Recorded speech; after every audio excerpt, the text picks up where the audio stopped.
Chieng' tich ariyo jumani rowere mag Gen Z kod jopiny nomonjo od bura mamalo inyiso ichwang' margi ewi paro mar chik mar omenda ma higani ma e thuolo mokwongo e historia ma piny Kenya ma jopiny nomonjo od bura mamalo kendo ketho gik moko bang' jod bura maromo 195 siro paro mar chik makamano ataro mar dwachgi. Ere ote ma jopiny ne temo chiwo ne sirikal, od bura kod piny mangima kuom monjo od bura. Dibed ni okang' mar monjo od bura bang' jod bura podho chik mar omenda ne en ombulu mar koso yie kod jod bura. Jafwambo marwa mar siasa Chris Owino kolonwa monjno mano ma tarik 25 dweni. Ka indiko historia mar piny Kenya, tarik 25 dwe mar auchiel higa mar 2024 nodong' karapar.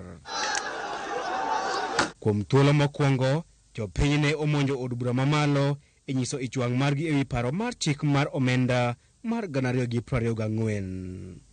Kata odoko ni thoth jopiny e gwenge duto ma pacho kae ne okwedo paro mar chik makamano, moko kuom jo od bura mag Kenya Kwanza ne odhi nyime kod agoko kendo puodho paro mar chik mar omenda e somo mar 3.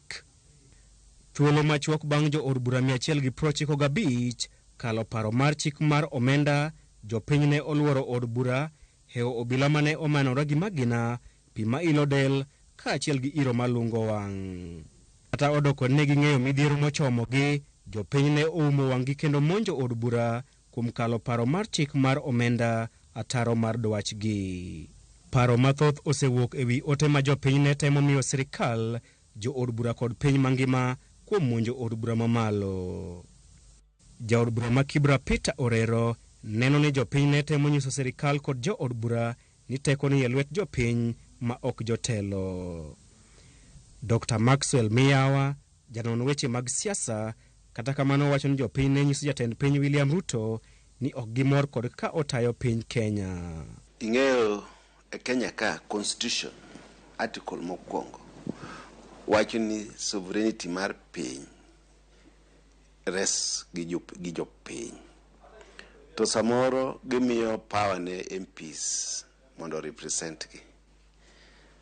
So power ma gimiyo MPs gi, ka gineno ni MPs ok nyal tiyo kode maber, koro ginyalo kawo power gi.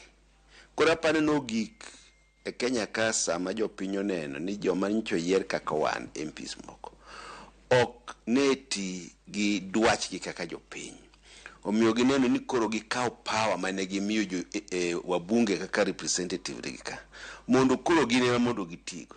Jopiny nye temo wacho ni gijok kod kaka piny itayo, ahinya ahinya koluwore kod weche mag ochumi kod weche mag yuto mar sirikal ma Kenya. To weche mag yuto kendo weche mag ochumi nyaka kal mana e bad kar ng'ado buche kod ng'ado bura maduong' miluongo ni parliament.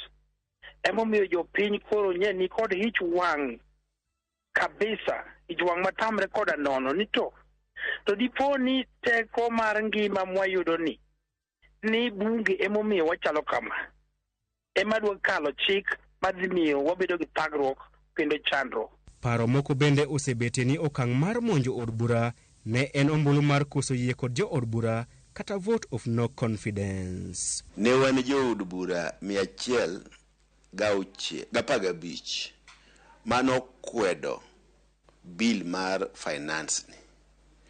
To kendo kanwa dhi wanuoyo iluongo ni third reading. Bacha ne reading mar 2, somo mar 2 mar finance bill. Ka kuro nwaduoge somo mar 3, nitie jogo manogo yes reading mar 2 cha. To kane giduogo mane giwinjo weche jopiny, kako osiepna moro nitie manothisa ni aro noduogo mogono mo reject the bill. MPs madhi 10 kama ne jopiny owuoyogo makane giduogo third reading ne gidhi magigo no. Omiyo e yod bura kanyo be pod wan gi joud maber ma pod nigi legitimacy mar jopiny. To kinya wani goro en no confidence ginene koko moro matin magi kwedo go gima bunge timo. To giwacho ni nigi a vote of no confidence. Kinya lunga ni na vote of no confidence. En akwede kaka bunge tayo weche moluwore kod ka uchumi. Ing'en ki generalize ni en od bura to nitie wabunge 195 manogono. To nitie wabunge moko ba neni Azimio be manokogo kura. To nitie wabunge moko e Kenya Kwanza manogono. Tiani ki generalize to itag all MPs a parliament.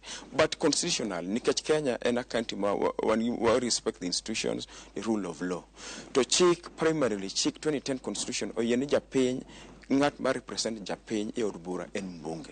The problem man entiere, including Okindo Juka mawuoyo kodi kani, en finance bill. Nentie pen chike mane nie finance bill no makata nok ahero kaka Okindo Juka. Nyiso ni japiny mantie sani ne yuago mani yuto gi ne piny to finance bill manokel ne dwa pek manoheogi. Dr. Maxwell Miao wacho ni okang' mar jo od bura 195 mar siro paro mar chik mar omenda mar 2024 ataro kod dwaro mag jopiny ne en ranyisi makende ni jo od bura osenindo e tijgi mar chung'ne dwach jopiny e od bura. Chalo ka gima bunge olegea matin koluwore korka weche mag chung'ne jopiny, iluongo ni representation. Chung'ne japiny nyiso ni duond japiny ema nyaka idhi wachi kendi ket mbele, kendi ket pache seche ming'ado bura. The legitimacy of parliament was long gone because by the fact that the parliament has always been controlled by the executive, we cannot any longer claim to be an independent body.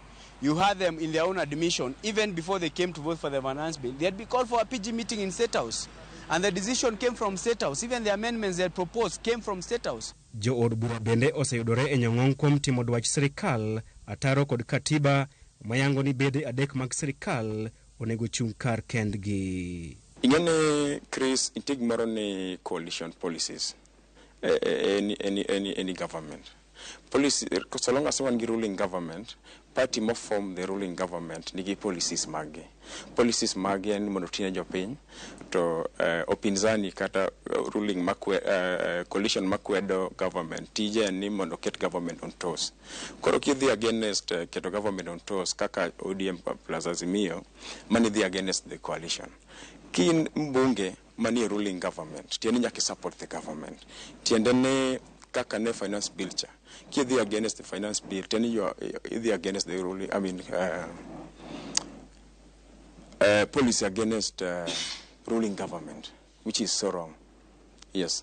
Could I blame the MPs kuom goyo yes, kata blame the MPs mano goyo no, kane gini Azimio, kata ne gine Kenya Kwanza coalition. Dr. Maxwell Miawa, ja od bura master Rehe Amos Mwago, kod nyawadgi ma Kibra Peter Orero, nigi geno ni monj makamano dhi riyo jo od bura tir kendo ketogi e lain. I think with the power now, the people have realized that the power belongs to them.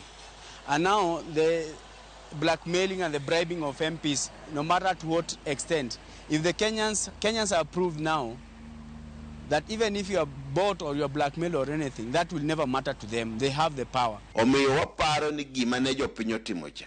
Olo kiondko ei jomoko makaka wadhi mbele nitie MPs makoro samoro ni wang judinore. Ing'enyi ye kacha be kise donje samoro wacho ni power corrupts.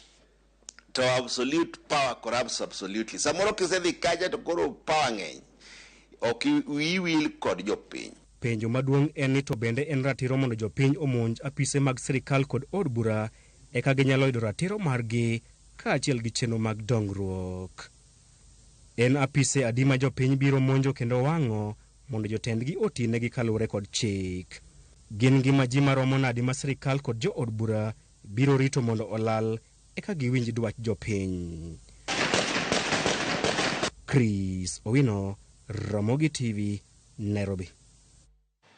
Lipod no mano mar Chris Owino bende bakoro terowa e yueyo wa